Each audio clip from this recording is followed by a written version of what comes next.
Welcome. You are entering CCNA studio in STEM City, USA. CCNA is committed to equity in education, social justice, and health.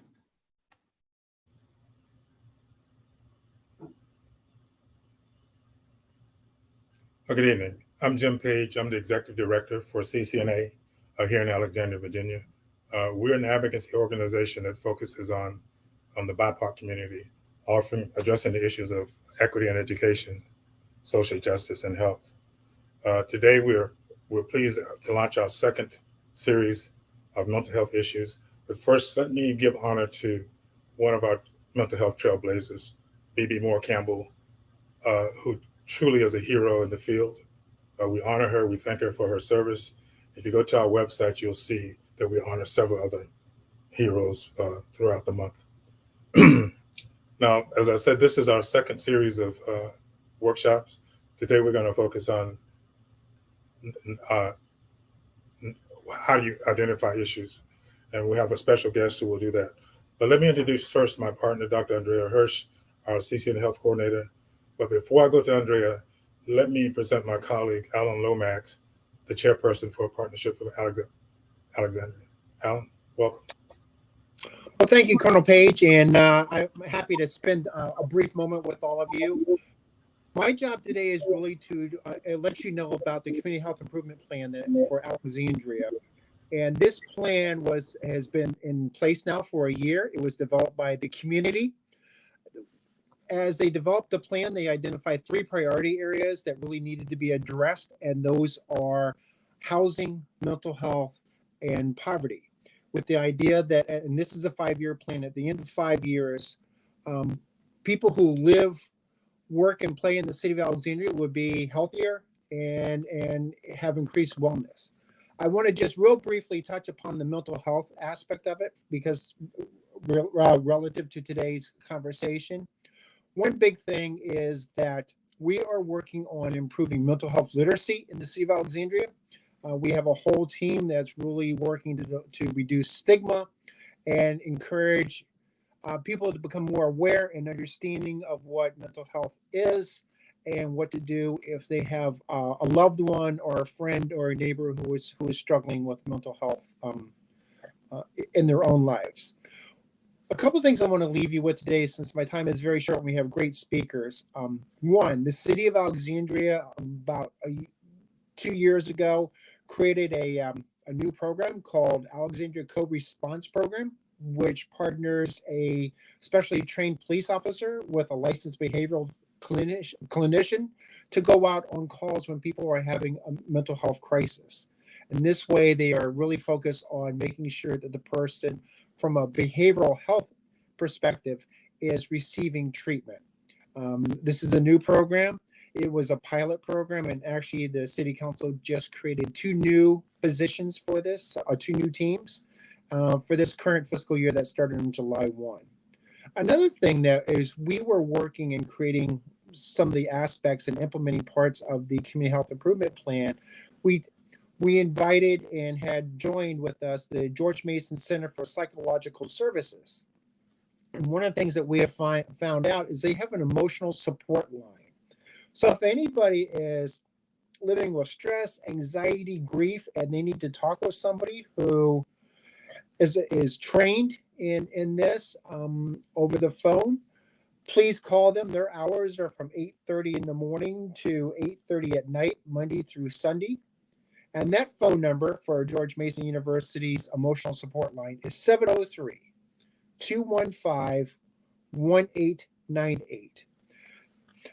I do want to highlight that the Community Health Improvement Plan is a 5-year plan. We're in our first year. We just completed our first year. We do have a lot of work to do over the next several years, but the other things that are happening, if you are interested in learning more about how to help somebody who's in a mental health crisis or maybe approaching mental health crisis, the city of Alexandria provides mental health first aid. One set of mental health first aid is for working with adults, and there's another one for working with children and youth. It's on the Department of Community Human Services website. It's an 8-hour course. I hope you will take it. It's just like any other first aid course. You're not trained provider, but you will provide first aid until a trained provider can be there to provide that services. I hope you'll go to our website. I hope you will learn more about the Community Health Improvement Plan. I hope you will see that we're offering grant opportunities, and I hope you will join us on the implementation, the continued implementation of the Community Health Improvement Plan. And with that, Colonel Page, thank you very much for this opportunity. Welcome, Alan. Let's go now to Dr. Hirsch.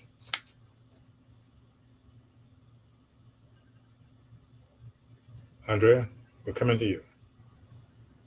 Welcome, everyone, again. Many of us don't have the language to alert other people in our lives to our mental health struggles. This is certainly true for children, but it's also true for many adults, especially those that are struggling with stigma and shame. The session today is going to focus on ways that we can better identify mental health problems in both children and in adults, as well as some tools for effective ways of communicating both our support and assistance in locating appropriate care. So I'd like to introduce our first presenter, Monique Laguerre. Monique is a clinical social worker with a specialty dealing with children and families.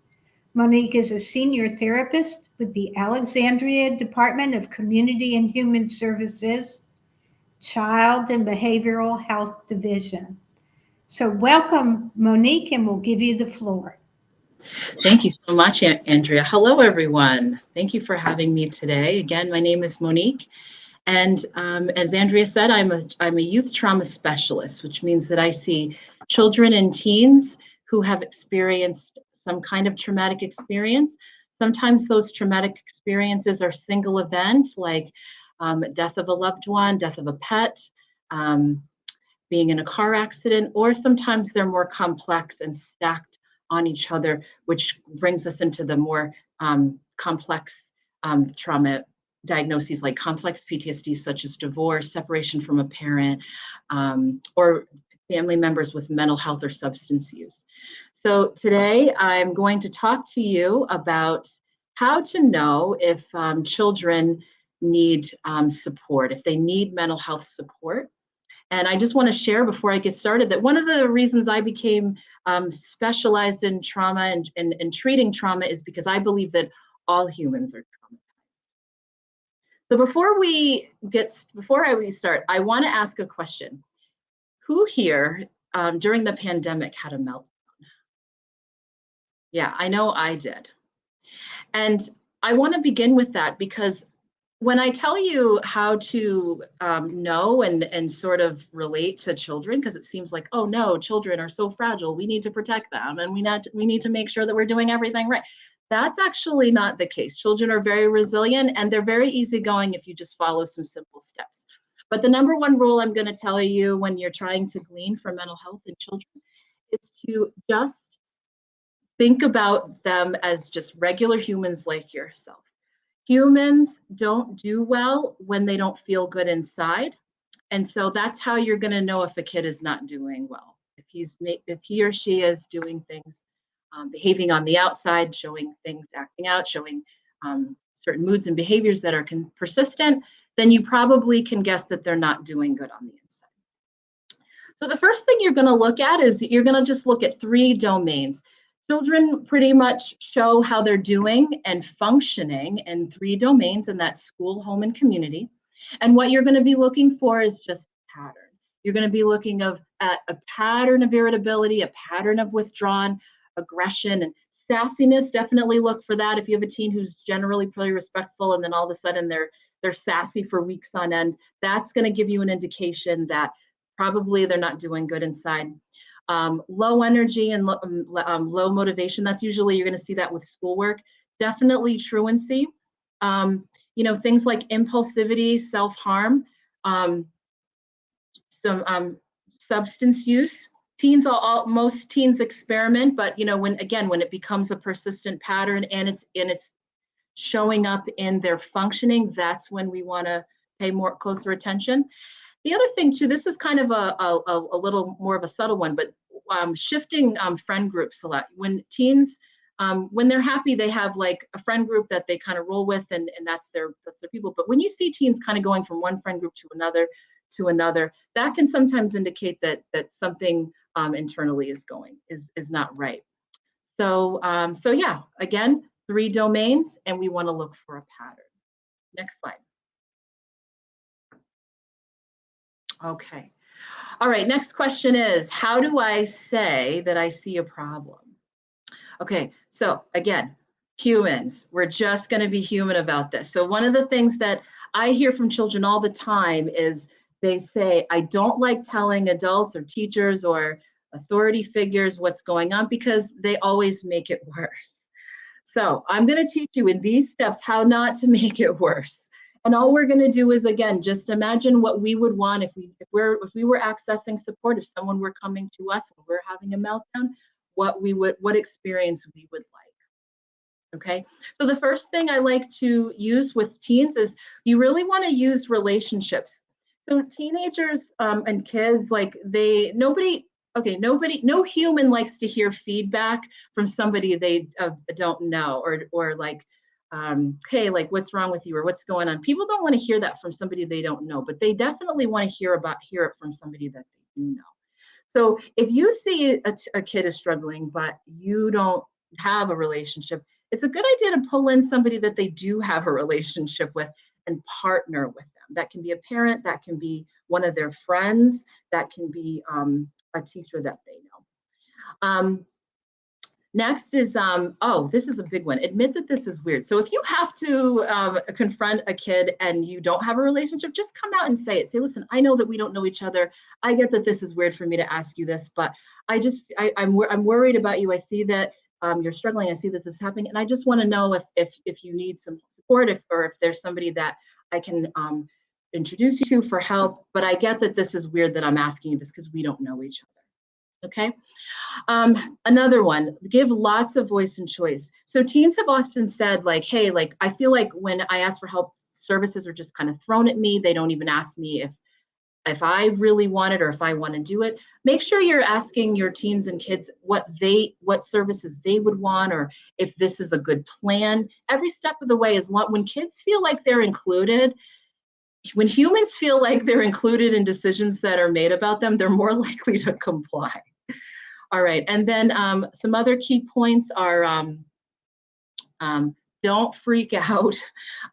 This is another important one, use data. So again, when kids are telling us stuff, a lot of times our instinct, like for example, self-harm, that's really scary.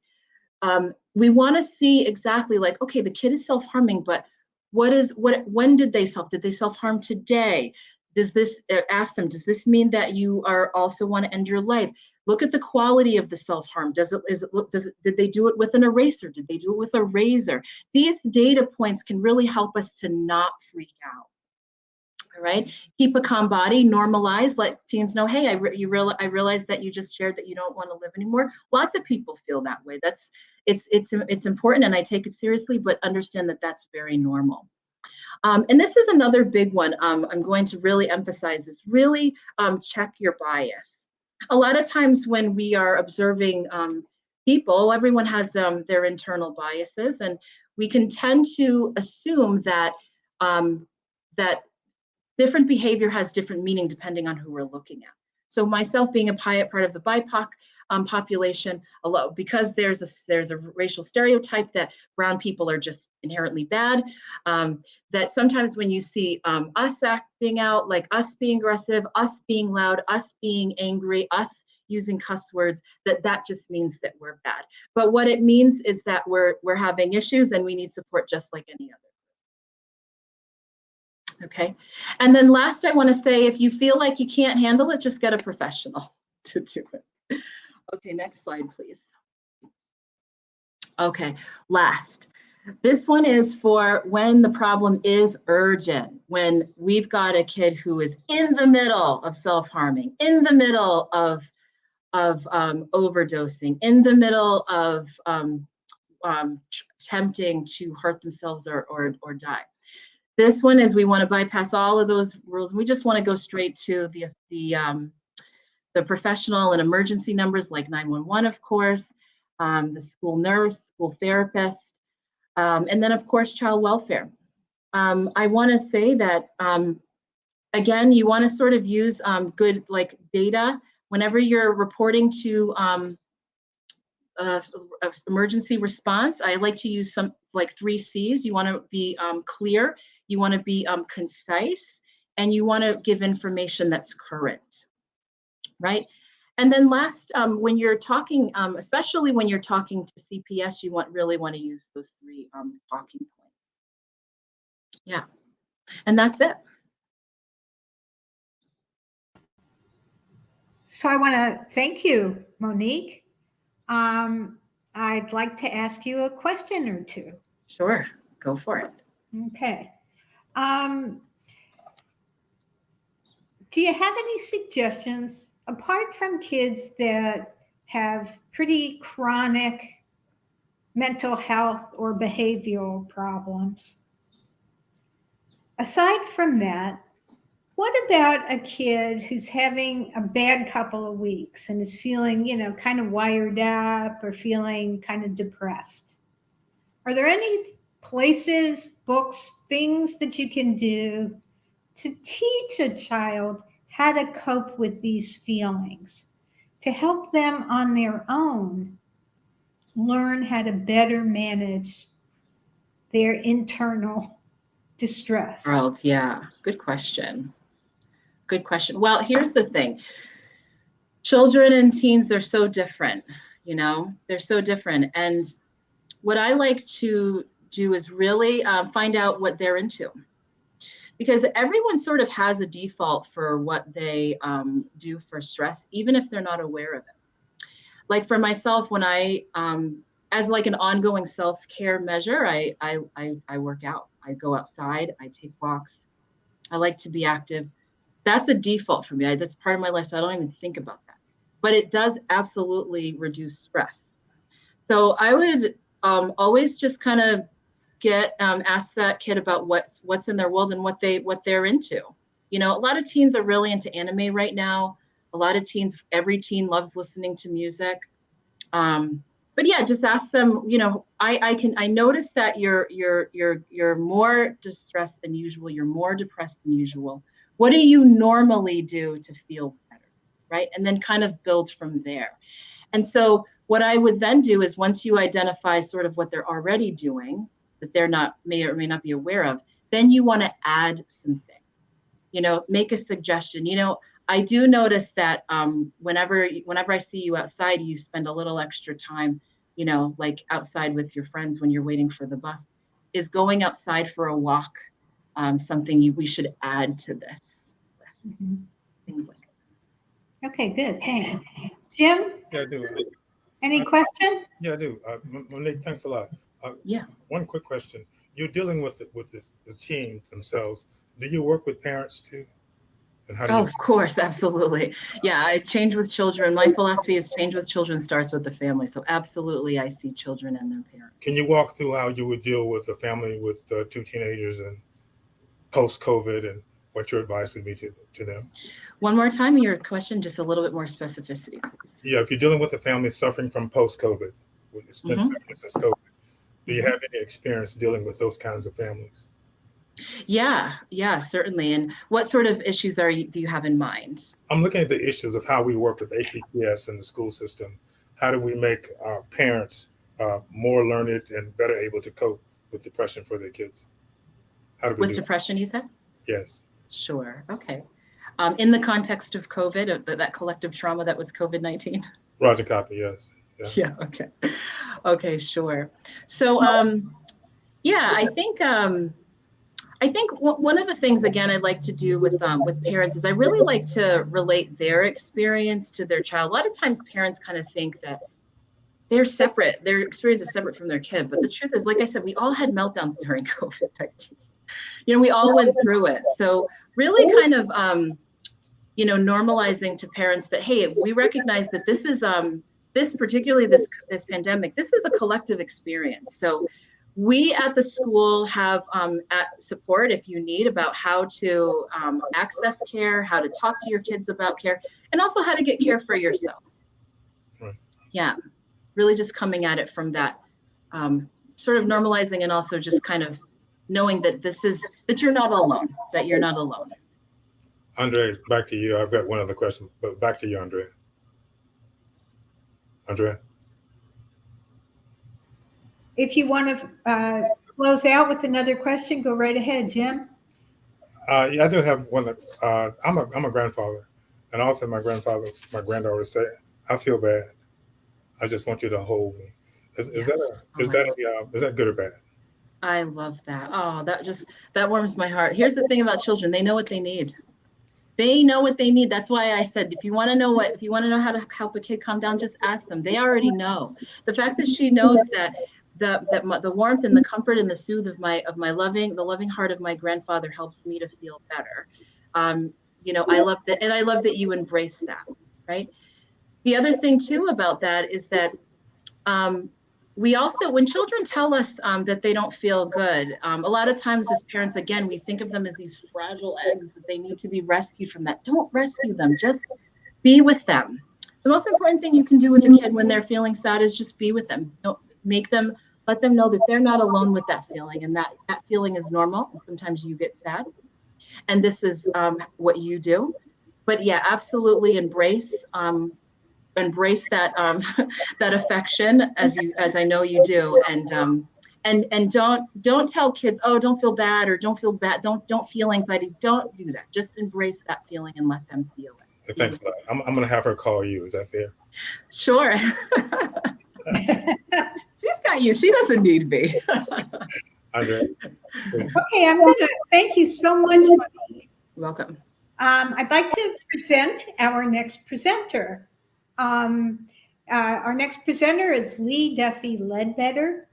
Lee is a program coordinator and communication associate for NAMI. NAMI stands for the National Alliance for the Mentally Ill, and there are chapters all over the country, including one in Northern Virginia. Lee has several years' experience in mental health education and advocacy, and his organization, NAMI, plays a critical role in helping audiences to change attitudes, assumptions, and ideas about people with mental health conditions. Lee will focus on identifying again and supporting and talking with adults who have mental health concerns. So let's hear from you, Lee. Thanks, Andrea. Hi, everyone, from wherever you're viewing this from. My name is Lee Duffy-Ledbetter. Like Andrea mentioned, I'm a program coordinator for NAMI Northern Virginia. We're the local affiliate of the National Alliance of Mental Illness, which just so happens to also be headquartered in Northern Virginia, in Arlington, actually. But our affiliate, we serve the Northern Virginia community. So that's Alexandria, that's Arlington, Falls Church, and then also the counties of Fairfax and Loudoun, with programs and services all designed to support, educate, and advocate for individuals living with mental health conditions, as well as their family members and friends. I'm here today to share information, like Andrea mentioned, on mental health conditions and how you can support yourself or a loved one who might be dealing with challenges related to mental health. Quick disclaimer before I get going, I'm not a clinician, psychologist, or a social worker like Monique. Here to provide, I'm not here to provide strict or specific instruction on any particular case. I'm simply a passionate professional and a proponent of seeking support for mental health, and also an advocate who also has some lived experience, here to simply provide information on this difficult topic that we hope you find useful. So next slide, please. All right, so here's some facts about mental health conditions. You may even recognize some of these. They're pretty popular and utilized more and more frequently.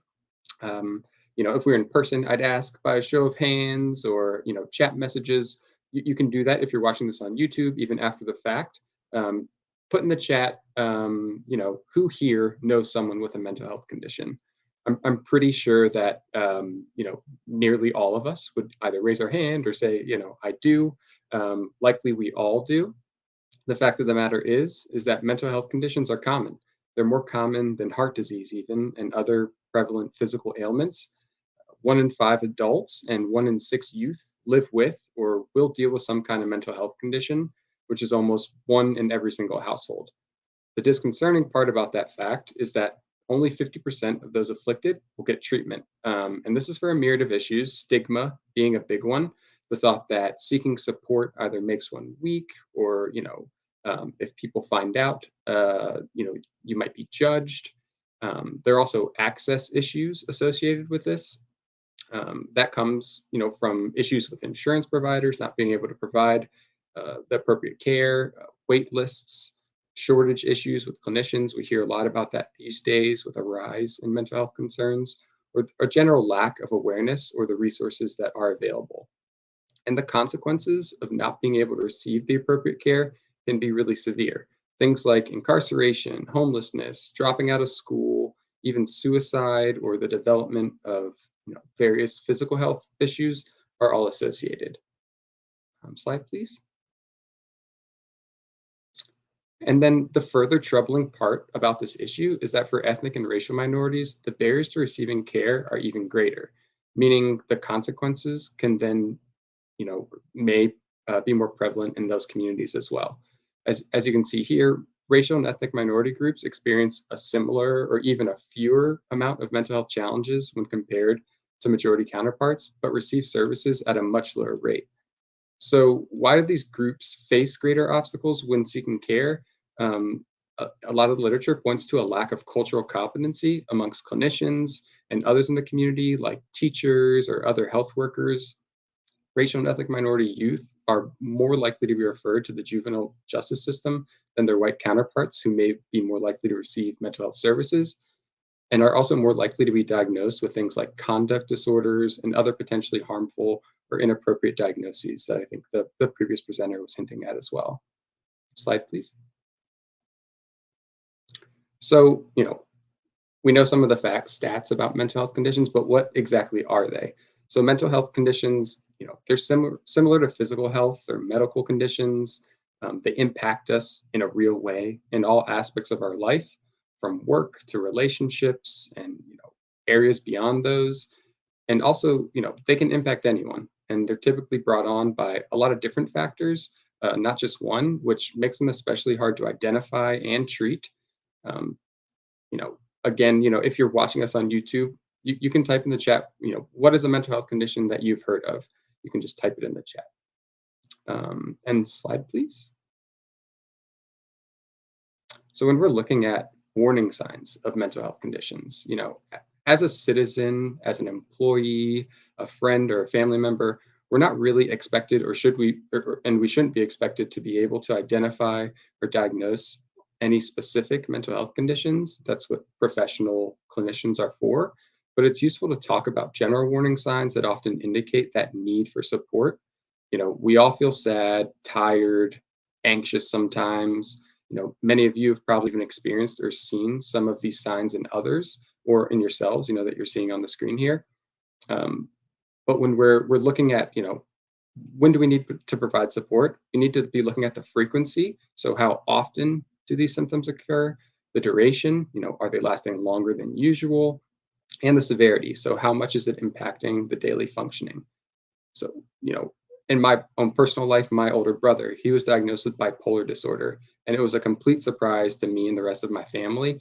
He had always experienced moments of sadness, just like the rest of us had, moments of extreme joy, just like the rest of us had. But it wasn't until he started to experience those times for longer periods and with more intensity that we were able to identify that he needed professional support. Slide, please. And we can't always know, what's in another person's head. So it's not always easy to recognize these things, when someone's experiencing these different warning signs. But things like drastic changes in mood, changes in behavior, changes in sleep, these are all marquee things to look out for. And other things on the slide as well, the inability to carry out daily activities, that lack of functioning, it should really be a warning sign. Slide, please. And when we talk about mental health conditions, we also need to talk about suicide. Not everyone exhibits warning signs when they are thinking about suicide, but there are often signs, even if subtle. Some of the biggest signs for suicide are withdrawal from loved ones, self-harm, and extreme to express feelings of hopelessness and worthlessness. My brother, who I just mentioned, unfortunately, my family, we lost him to suicide. In the months leading up to that, he withdrew completely from us. And in the weeks prior to his death, he disappeared. He was gone for weeks before we even knew that he had taken his own life. Slide, please. So, we know about these warning signs. We know about some of these warning signs for suicide. What can we do we'll talk about the suicide specific situation first. Asking that question, are you thinking about suicide, can be key. This doesn't, as many think, put that idea in their head. It may actually help. If someone says they are thinking about suicide, remain calm, express your concern, and reach out to resources that may be able to help. We have on here, the National Suicide Prevention Lifeline. It's worth noting that in just 2 days from this date, today's the 14th of July, 2022, on July 16th, 2022, this lifeline will be able to be accessed by dialing 988, the new 3-digit nationwide number for Americans to receive crisis support. So take that with you. Slide, please. And then when it comes to, receiving care for mental health conditions in general, we talk about different treatment modalities. Again, if you're with us live or, YouTube watching this after the fact, you can type in different treatment modalities that you've heard of. There's treatment available for mental health conditions and traumatic experiences that are evidence-based, meaning they've been proven to be effective over large samples. But finding out what works for any one individual can take time. But the key is taking that time to make sure you find out what works best for you. That can mean the world of difference. Sometimes treatment might involve more than one kind of support, and it often does, like coupling psychotherapy with medication and other strategies works for many. Some may not use medication at all and might be able to cope by adopting other methods. Being aware of what your insurance provider, helps you cover or what community resources are available can help you in making the decisions about what treatment is best for you. Slide, please. So different from treatment, but often just as important, we talk about finding healthy and effective coping strategies. Everyone uses coping strategies to maintain their mental health, but for those who are struggling with mental health conditions, it can be more difficult to engage with those coping strategies, making them even more so important for them in that time. So, but coping strategies in general, as you can see, they're just things that we enjoy doing, and they change over time. As our interests change and as we grow as people, these things can change. So keeping track and being mindful of what coping strategies are actually working and helping for you to maintain your mental health is super important. Slide, please. And so here are some ideas for how to talk to a loved one who might be struggling. When it comes to talking to a loved one who might be struggling, it's important to recognize the warning signs first. So you're able to share specific examples of the things that are concerning you with them. Being patient, providing validation, these things are essential. We're often inclined as people to offer advice to others, or try to help people push through things, but this can be really hurtful for someone who truly needs help. So approaching from a perspective of empathy is, typically seen as most useful. If after this presentation, I'd recommend looking up the Brené Brown TED Talk on empathy. It really does a good job of kind of, guiding people on exactly what showing and practicing empathy really means. Our loved ones, even if they're in need, may not yet be ready to accept help. This is also a consideration, and you can't really force it unless they're in imminent danger, of course, but, they have to be ready a lot of the time. Slide, please. That's the conclusion of my short little presentation here. Thank you all for being here for this NAMI Northern Virginia Mental Health 101 presentation. I hope you've learned something and can apply some of this information in your life or in the life of others. So yeah, thanks again.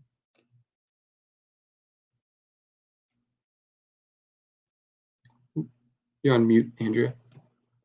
I'd like to ask you a question that I encountered as a clinician a lot of the time, especially for adults. If there's an adult with a kind of an ongoing mental health problem. What we know is that for that person's spouse, for their kids, or if they're a parent, for their families and friends, it's a really stressful and difficult problem. And it kind of wears people down. Mm. The other complication often is that if you're an adult and you're seeing a clinician, there are confidentiality laws that preclude me as a parent of an adult child. I'm not allowed to call that person's therapist and say, can you tell me what to do? I can call them, but we can't talk very openly because of the privacy of my child. So can you speak to some of the things out in the world, resources that can help families when they have an individual with an ongoing mental health problem? Yeah, absolutely. And I don't mean this to come off as a plug for NAMI here, but peer support can be one of the most powerful tools in finding ways to cope with caring for an individual with a mental health condition. We offer throughout the Northern Virginia community, anonymous, free to join support groups for family members and friends that act as either caretakers or just as support systems for individuals living with mental health conditions. And it's a judgmental, safe, confidential space where people can talk about their experiences, learn from one another, and just get that support to help them, as they continue to care for their loved ones. I think there are other organizations other than NAMI in the community that offer a similar type of support, but that peer support model has really proven to be effective in the types of situations you're talking about. And so they have those locally in our community for people to access? Yes, absolutely. We've historically offered them by geographic location, but due to the pandemic, most of our support groups now meet virtually, and so it's slightly more accessible and open for folks, with certain limitations as well. Good. Great. Thank you. Jim, any questions? Unmute. Lee, thank you for joining us. A couple of questions for you. One, you mentioned suicide in your family. Any advice on how the family should cope with that? If I'm not being too personal. Yeah, no, I'm happy to answer. From my perspective, I was lucky, to be in a position to be able to take the adequate time needed to be able to cope and grieve, with the loss of a brother. I think everyone's situation is going to be different. Everyone's family dynamics and the way, they engage in conversations around mental health and suicide might be different. I just so happen to be lucky enough to, have parents and I have a younger brother as well and two step siblings. And, we all really engage in conversation with each other, in healthy grieving, and we're able to rely on each other and count on each other for that kind of support. So, if I were to give any recommendations based on my specific experience, it would be to lean on that support network. And if you don't have an available and ready support network, there are people out there. There's suicide loss support groups that meet both locally and on a national level that you can find online. Those can be awesome resources for people that are looking for others with similar experience. We mentioned the BIPOC community. From your experience, any differences between working with the BIPOC community and the majority white community on the issue of mental health? I mean, I would say, there's not really a difference as far as the incidence and impact. There isn't so much of a difference as far as, there's myths out there about symptom presentation, like Monique touched on. The biggest, difference is, finding the right kind of ambassadors to be able to get into these communities to do the best kind of education and presentation programs like this one, finding representation so that programs and educational services are well received is really important. being able to find those ambassadors and folks, who better represent these communities, I think it is like one of the challenges we find as like in our specific organization, but one that we're rapidly always trying to address. The other thing you mentioned was NAMI itself. In your program planning, how do you measure how well you're doing? Do you have any metrics that you guys use? Yeah, so NAMI as a national organization, they cultivate and create all the different signature programs that we host in the community. And with those programs and how they develop them for us, come these different ways to measure the program success, impact, and reach. We utilize various surveys that measure program effectiveness and track those over time. But all the programs are evidence-backed and have been found to be effective, from like a research standpoint prior to them being rolled out into the community. Andrea, I have a question. Lee, thank you. I don't want to leave you, but I do have a question for Monique, if we can bring her back to us.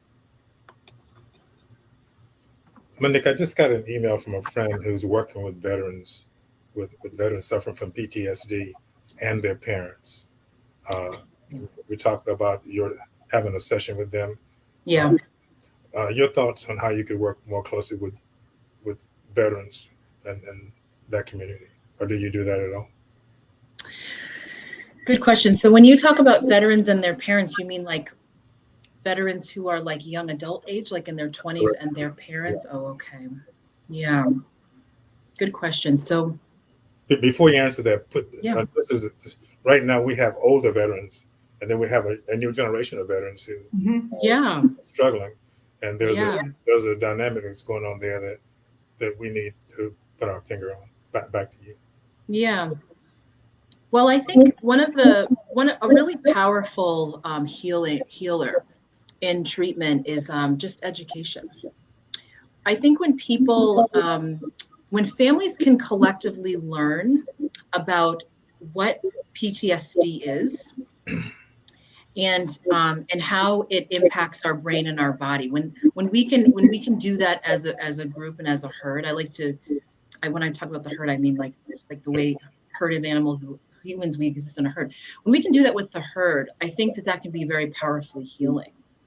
And also, because when families are aware and of their presentation of the person that they love, they're more it's easier for them to kind of invest in it, and it takes kind of the stress off of, like, a lot of times when we're dealing with someone who's mentally ill, it feels like we feel powerless, and so we might then reject them, or we might end up adding stress, right? So education can be a great way to support that person's treatment. Yeah.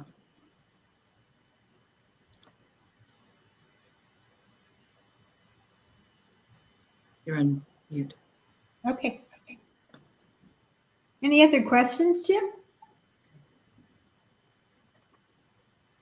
You're on mute. I was asking Lee if he had any thoughts on working with veterans, the veteran community.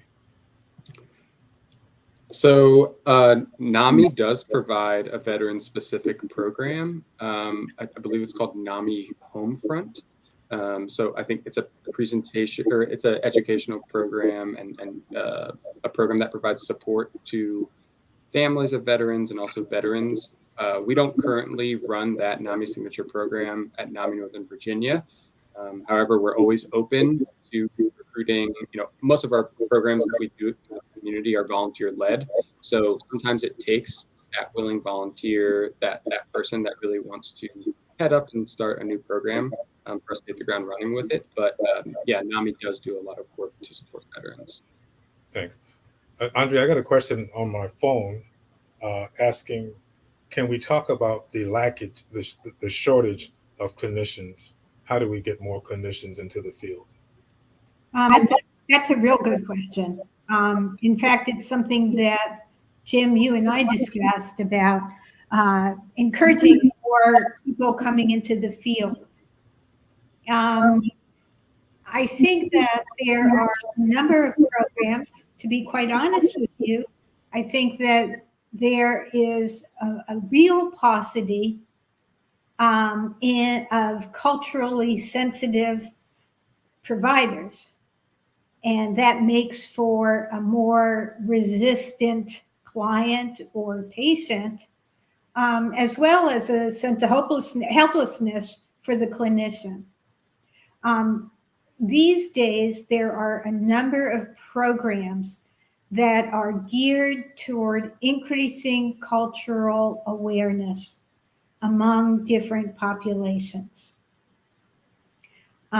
Bringing these programs to schools, grad schools of higher education, hopefully will impact the number of people who get involved. But I think in general, I'm hopeful right now. I think that the pandemic has done a couple of things. I think it's been a call to action for a lot more people. I think it's slowed down a lot of people and moved them toward public health awareness and moved them toward a need to be a more compassionate person and outreaching to others. So I think there's hope related to a growing sense of this being, caretakers or therapists being a viable profession. In the meantime, what we need to be doing is, in a way, training up our communities. And this is part of the reason for these seminars or these sessions that we're giving. We have a lot of power as friends, as relatives, to be able to better recognize and better support struggles that people are going through. So hopefully that's something we want to build. Psychotherapy and therapists are an answer, but they're not the full answer, in my opinion. I've got another question from one of my board members. This is either for Lee or for Monique. It has to do with the value of music and dealing with depression or anxiety. Monique, you're shaking your head. Yeah, music is a powerful healer. It's a powerful healer. Yeah, I think, certainly there's therapists with specialization in music therapy. But I use therapy. I use music a lot in therapy, where I see an entry for it. And if I see, especially if, teens or adults, if that's healing for them, I find really clever ways to insert it into their treatment. For example, I'm working with this 47-year-old woman who's, we were processing her childhood trauma, but she's a devout Catholic. And one of the ways that I introduce trauma healing is by resetting the nervous system by doing relaxation. So that's a regular part of our work. And what I use is with her is we do a guided sort of meditation, but I use Catholic madrigal hymn music that they use in church, and she loves it. She loves it, and it's just an easy way to relate. It's an easy way to make it like not just kind of humdrum, make it personalized. So yeah. I just wanted to share. I'm somebody that doesn't cry easily, and I think it's to my disadvantage. But I will say that when I'm feeling uptight and knowing that underneath it all is some sadness or some depression, the best thing I can do for myself is turn on music and either pay attention to the melody or sometimes paying attention to the words. And it opens up sometimes floodgates, but sometimes just opens me up in such a way that I can reduce some of the stress that I'm feeling. And I do that very regularly. Lee, any thoughts from you, sir? Yeah, I think, I totally agree with both Monique and Andrea. And we do a lot of work with local outpatient care facilities, and I know there are some that are part of their outpatient program is art therapy, which is related. And I know with a lot of volunteers that we work with and folks that we connect with on a weekly basis, they can't say enough about how impactful and helpful art therapy is in the treatment of their mental health condition. Being to express feelings that maybe don't come freely through words or through conventional means, putting it down through art can be extraordinarily beneficial for some. We've got a few minutes left. If Alan is still with us, could we bring him back on screen if Alan Lomax is still with us?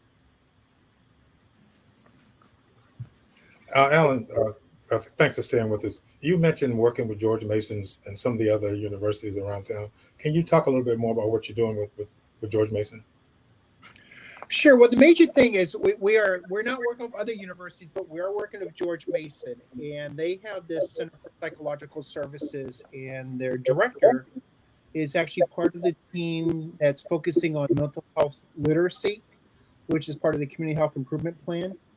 So she, along with Andrea, who serves on the team, and Lee, and some other individuals who serve on the team, were really trying to develop not only a clearinghouse of information that has a navigation where people can ask a question and find the information they need for mental health services, or just to be more aware about mental health. We're also, promoting the helpline that the center has created for individuals, because this is a very important line where they can actually call in and talk to a trained provider. They can also reach out to George Mason University, and for reduced rate, receive some direct counseling as well.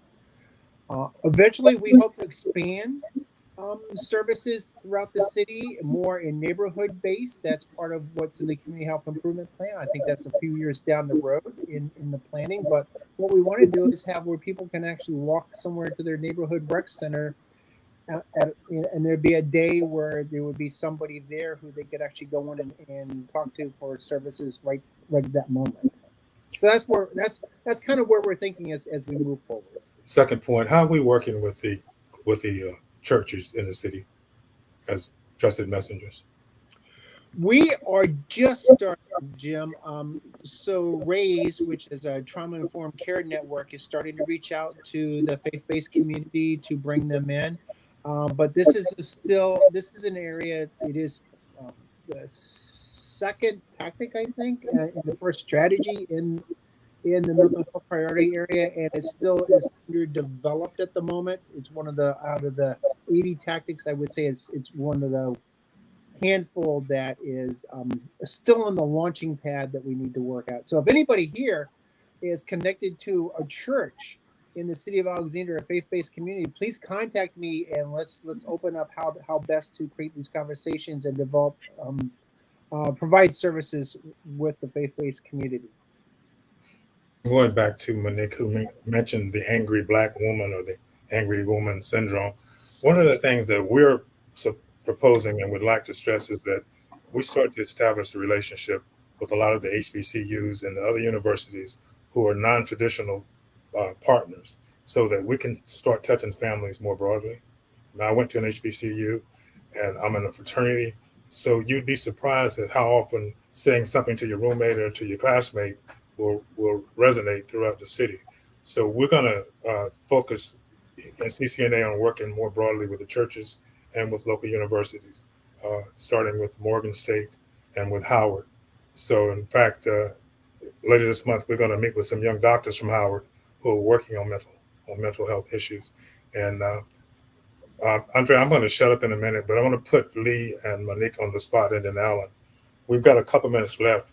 I need you to put on your elevator speech with some words of wisdom to share with our audience. Just a 5-4 elevator speech, something you'd like to share with the community. And I'm going to start with the older people first. Alan? Well, I'm turning 40. I'm turning 41 I'm 40. I'm turning 41 in 10 days. So yeah, 10 days. Leo time. Go ahead. Well, thank you. You know, I think what Lee said was really the most important thing is that every one of us has had somebody in our family or a friend who has suffered a mental health crisis. Actually, it's discerning about how many people have had a family member or a friend who has killed themselves. Oh. And oftentimes when people are the survivors of that suicide are here, they think that they are the only ones. You are not the only one, and what we need to do is talk more. And I will actually say to bring that out is my father, who was a military veteran, killed himself with a gun, and so I at least understand from one perspective of what it's like to be a suicide survivor. But this is also why I think mental health and talking about it and bringing people in the conversation and increasing mental health literacy are so important. Thank you, Alan. Lee, sir, your parting thoughts, Lee.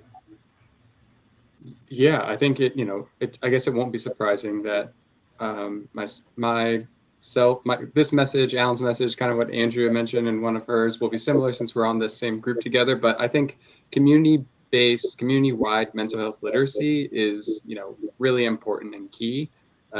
Single acts of empathy, like Andrew was mentioning, with our children, with our friends, colleagues, with ourselves, goes a long way, I think, in demonstrating our commitment to bettering, collective mental health in our community. Just added to that, resources are available, things like the local CSBs, like Healthier Alexandria, all these different organizations, the CCNA, like all these resources that you all provide in education, can help people get linked with the right resource. So, keeping eyes open, practicing, talking about these things with our families and friends is the most important thing for me. Thank you, sir. Monique, 40-year-old intern. So I'm an activist at heart, and I believe that change starts from the top down. So I would say to your question earlier, Jim, about how to inspire more mental health professionals in the field, I would say be aware of what your state's stance is on mental health issues, and vote for legislation that supports the community awareness of the things that Alan and Lee brought up. Absolutely. I'll look at this from a political standpoint and vote. And then the last thing I want to say is that there's this stereotype that therapists don't make any money, and that is not true. I don't mind saying it. I make six figures, and there's no question that the parents and children, they get their money's worth for sure. But between community work and private practice, I do just fine. And if you're really good at what you do, somebody's going to pay you a lot of money for it. So there's money in this business. Okay. One thing, Monique, you just mentioned being paid well. Could you scroll your bank account across the bottom of the Thank you. I just don't think talking about money is a big deal. I don't know what the big deal is. But. Andrea, we're getting close to countdown.